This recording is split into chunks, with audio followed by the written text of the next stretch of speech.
ሴት ልጅ ጾምን በተመለከተ የምትለይባቸው ህጎች። አሰላሙ አለይኩም ወራህመቱላሂ ወበረካቱ። ውድ የተከበራችሁ የቻናል ቤተሰቦች እንዴት ናችሁ? ሰላም ናችሁ? አይ ከኔ ሰላም ነኝ አልሐምዱሊላህ። ሰላማችሁ ዝት ይበል። ለዚህ ቻናል አዲስ የሆናችሁ ሰብስክራይብ ቪዲዮውን በመጫን ቤተሰብ የሆናችሁ አበረታቱኝ። ዛሬም እንደተለመደው በአዲስ ቪዲዮ ብቅ ብያለሁ። ሴት ልጅ ጾምን በተመለከተ የምትለይባቸው ህጎች። የረመዳንን ጾም መጾም በእያንዳንዱ ወንድ ሙስሊምና ሴት ሙስሊም ላይ ግዴታ ነው። ከእስልምና ማዕዘናት አንዱና ከታላቁ መገንቢያም ነው። አላህ እንዲህ ይላል፣ ያ አዩሀለዚነ አመኑ ኩቱቡ አለይኩም አልሶይመ ከማ ኩቱቡ አለለዚነ ሚን ቀብልኩም ለዐለኩም ተተቀውን። አልበቀራ 183።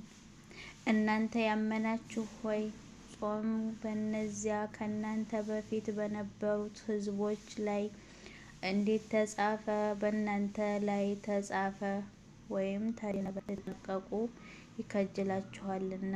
አልበቀራ 183። ወጣት ሴት ለአቅመ ሔዋን መድረሷን ከምትለይባቸው ምልክቶች ውስጥ አንዱን ካየች፣ ለምሳሌ የወር አበባ ማየት፣ በእርሷ ላይ ረመዳንን መጾም ግዴታ ይሆንባታል።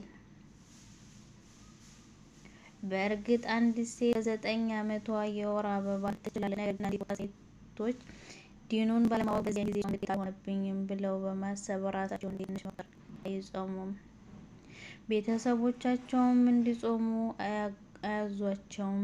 ይህም ከእስልምና ማዕዘናት አንዱ የሆነውን በመተው ከመጠን በላይ ወደ ኋላ መቅረት ነው። ይህ አይነት ነገር የተከሰተባት ሴት የወር አበባ ከጀመረችበት ጊዜ ጀምራ ረጅም ጊዜ እንኳ ቢያስቆጥር ቀዷ መውጣት ይወጅብባታል። እስካልጾመችው ድረስ በእርሷ ላይ ግዴታው እንደተንጠለጠለባት ይቆያል። ረመዳን ግዴታ የሚሆነው በማን ላይ ነው? የረመዳን ወር ሲገባ በእያንዳንዱ እድሜያቸው በደረሱ ጤነኛ በሆኑና አገር ቤት በሚኖሩ ሴትና ወንድ ሙስሊሞች ላይ መጾም ግዴታ ነው። በወር ውስጥ መንገደኛ ወይንም ህመምተኛ የሆኑ ጾምን ፈተው ያፈጠሩትን ያህል በሌላ ጊዜ ቀዷ ያወጣሉ።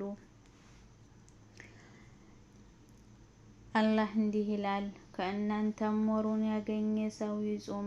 በሽተኛ ወይም በጉዞ ላይ የሆነው ሰው ከሌሎች ቀኖች ቁጥሮቹን በኩል መጾም አለበት። አልበቀራ 185።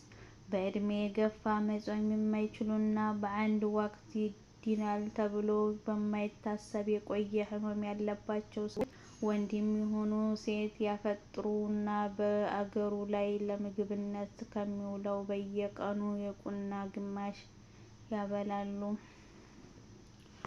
አላህ እንዲህ ይላል፣ በእነዚያም ጾምን በማይችሉት ላይ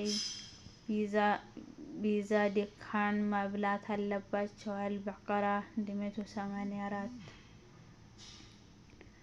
አብደላህ ኢብኑ አባስ እንዲህ ይላሉ፣ ይህ ተመልሶ ወደ ነበረበት ይመለሳል ተብሎ ተስፋ ለማይጣልበት በእድሜ ለገፋ ሰዎች ነው። ያገግማል ተብሎ ተስፋ የማይጣልበት ልክ በእድሜ እንደገፋ ሰዎች አይነት ይኖራቸዋል። እነዚያ ሰዎች ቀዷ ማውጣት ስለማይችሉና ስለማይመች በእነርሱ ላይ ቀዷ የለባቸውም የሚሉት ማለት እየተቸገሩ የሚጾሙ ማለት ነው። ሴት ልጅ የረመዳንን ጾም እንድታፈጥር ልዩ የሚያደርጓት ተቀባይነት ያላቸው ምክንያቶች አሉ። በእነሱ ምክንያት ያፈጠረችውን ያህል ቀን በሌላ ጊዜ ቀዷ ማውጣት ይጠበቅባታል። ከእነዚህ ምክንያቶች የሚከተሉት ናቸው። 1. የወር አበባና የወር ደም። ሴት ልጅ እነዚህ ሁለት ነገሮች ላይ ያለች መጾም ሐራም ነው። ነገር ግን በሌላ ጊዜ ቀዷ ማውጣት በእርሷ ላይ ግዴታ ነው። ለዚህም ማስረጃው ቡኻሪና ሙስሊም እንደዘገቡት አንጃ ረዲየላሁ ዐንሃ እንዲህ አሉ፣ ጾምን ቀዷን እንድናወጣ አንታዘዝ ነበር። ቀዷ አውጡ ተብለን አንታዘዝ ነበር። ይህን ሐዲስ የተናገረችው አንዲት ሴት ወደ አይሻ መጥታ የሚከተለው ጥያቄ በማቅረቧ ነው። ሴቶች ጾምን ቀዷ ያወጣሉ ሶላት ግን ቀዷ ህልም ነው በማለት ስትጠይቅ አይሻ ይህ መረጃ ሚስጥራቸው ካልተገለጸ አላህ ብቻ የሚያውቀው እምነት ጠይቁ ውስጥ መሆኑን አብራራችለት። ሸይኹል ኢስላም ኢብኑ ተይሚያህ ያለመጾሟን ምክንያት መጅሙዕ ፈትዋ 25ኛው ጥራዝ ገጽ 251 ላይ ሲያብራሩት በወር አበባ ጊዜ የሚመጣው ደም ከሰውነቷ ደም መጉደል የሚያመጣ ደም ነው። ስለዚህ ይህ ደም በሚኖርበት ጊዜ መጾም ለሰውነት ጥንካሬ የሚያስፈልገው ደም የማይወጣበት በመሆኑ ጾም ተስተካክሎ ይሆናል። ነገር ግን በወር አበባ ጊዜ የምትጾም ከሆነ ለሰውነቷ የሚፈልገው ንጥረ ነገር ከደሙ ጋር አብሮ ስለሚወጣ የአቅመ ደካማና የሰውነት መቀነስ ሊያስከትል ይችላል። ጾም የተስተካከለ አይሆንም። ስለዚህ ሲባል የወር አበባ ዘመኗ ሲጠናቀቅ እንድትጾም ታዘዘች። እርግዝናና ማጥባት ላይ መጾም በእናትየዋ ወይም በልጇ ወይም በሁለቱም ችግር የሚያመጣ ከሆነ በእርግዝናና በምታጠባ ጊዜ መብላት ይፈቀድላታል። ያፈጠረችው በህፃኑ ምክንያት ብቻ ከሆነ ያፈጠረችውን ቆዳ እያወጣች በየቀኑ አንዳንድ ድኳን ሚስኪን ትመግባለች።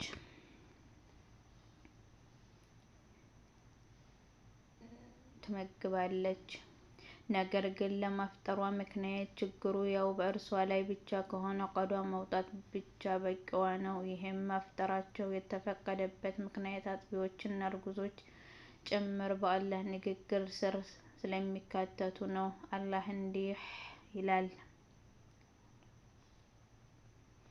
በእነዚያም ጾምን በማይችሉት ላይ ቪዛ ድኳን መብላት አለባቸው። አልበቀራ 184 ኢብኑ ከሲር በተፍሲራቸው አንደኛው ጥራዝ ገጽ 389 ላይ እነዚህ ህግጋት በሚመለከታቸው ሰዎች ውስጥ በራሳቸው ወይም በልጃቸው ላይ የፈሩ ወንዶችና ንጹሐን ሴቶች ይገኙበታል።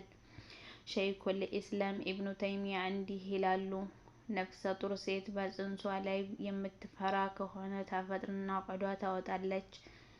ስለ እያንዳንዱ ያፈጠረችበት ቀን አንዳንድ ምስኪን መጠኑ 1 ዋንጫ መለኪያ የሚሆንን ገብስ ትሰጣለች። ማስታወሻ፣ የበሽታ ደም ያለባት ሴት ከላይ እንዳሳለፍነው ያቺ ሀይድ ይሆናል ተብሎ የማይጠበቅ ደም የሚፈሳት ማለት ነው። ጾምን መጾም በራሷ ላይ ግዴታ ነው። በበሽታ ደሙ ምክንያት ማፍጠር አይፈቀድላትም።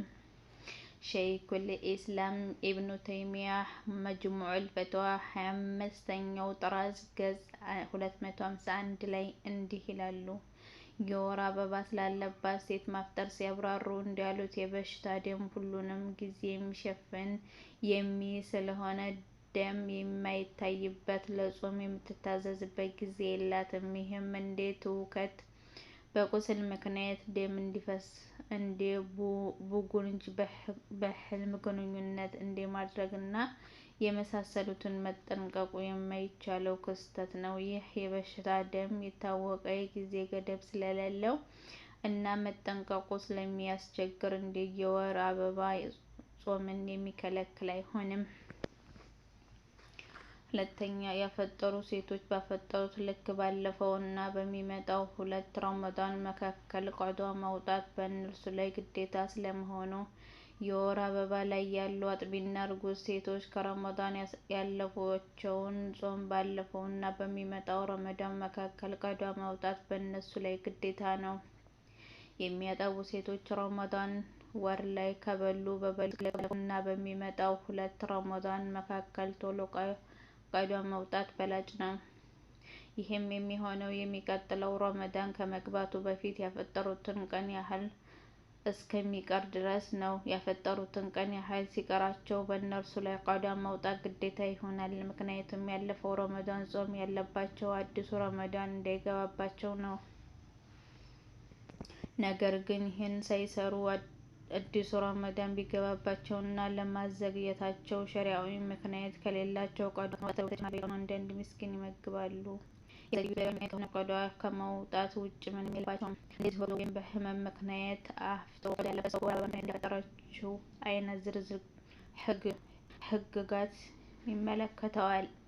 ሶስተኛ፣ ለሴት ልጅ ባሏ አጠገቧ እያለ ትርፍ ጾም ያለ እርሱ ፈቃድ መጾም የማይበቃ ስለመሆኑ፣ ለዚህም ቡኻሪና ሙስሊም ሌሎች እንደዘገቡትና ከአቡ ሁረይራ እንደተወራው ነብዩ ሰለላሁ ዐለይሂ ወሰለም አንዲት ሴት ባሏ አጠገቧ እያለ መጾም አይፈቀድላትም በፈቃዱ ቢሆን እንጂ ብለዋል። አህመድ እና አቡ ዳውድ በዘገቡት አንዳንድ ዘገባ ረመዳን ሲቀር የሚል አለ። ነገር ግን ትርፍ ጾም እንድትጾም ባሏ ከፈቀደላት ወይም አብሯት ከሌለ ወይም ባል ከሌላት ትርፍ ጾም መጾም ይወደድላታል። በተለይም ደግሞ መጾማቸው የሚወደዱ ቀናቶችን እንደ ሐሙስ፣ ሰኞ ከየወሩ 3 ቀን፣ ሸዋል 6 ቀን፣ የዙል ሂጃን 10 ቀኖች፣ የአረፋ ቀን እንዲሁም ከፊቱ 1 ቀን ከኋላው 1 ቀን በመጨረሻ የአሹራን ቀን መጾም ይወደድላታል። ነገር ግን በእርሷ ላይ የረመዳን ጾም ቀዷ ያለበት ቀዷ ሳታወጣ ትርፍ ጾም መጾም አይገባትም። ክልክል ነው። አዋቂው አላህ ብቻ ነው። 4ኛ የወር አበባ ያላት ሴት ከወር አበባዋ በረመዳን ቀን ላይ ብትጸድቅ ክልክል ብላ ትቆጥራለች። ይህን ቀን ካፈጠረቻቸው ቀኖች ጋር አብራ ትተዋለች። የጸዳችበት ቀሪውን የቀን ክፍል መከልከሏ ለቀኑ ክብር ሲባል በእርሷ ላይ ግዴታ ይሆንባታል። ለቻናላችን ሰብስክራይብ በመጫን ቤተሰብ ይሁኑ። ሰላም አለይኩም ወራህመቱላሂ ወበረካቱ።